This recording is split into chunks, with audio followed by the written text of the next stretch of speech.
Χορός Έτερε από την Άνω Ματσούκα. Κάλλιστα θα μπορούσε να μας παραπέμψει σε ομάδα των χωρών 21.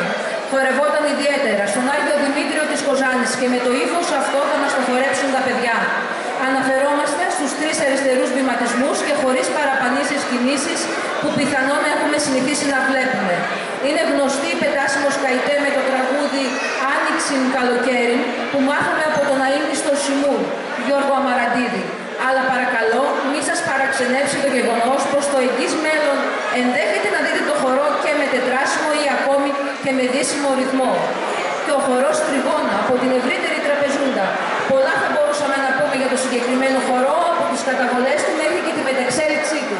Δεν θα αναφέρω περισσότερα στοιχεία παρά μόνο το γεγονός πως δεν θα το δείτε με τα χέρια ψηλά που πιθανόν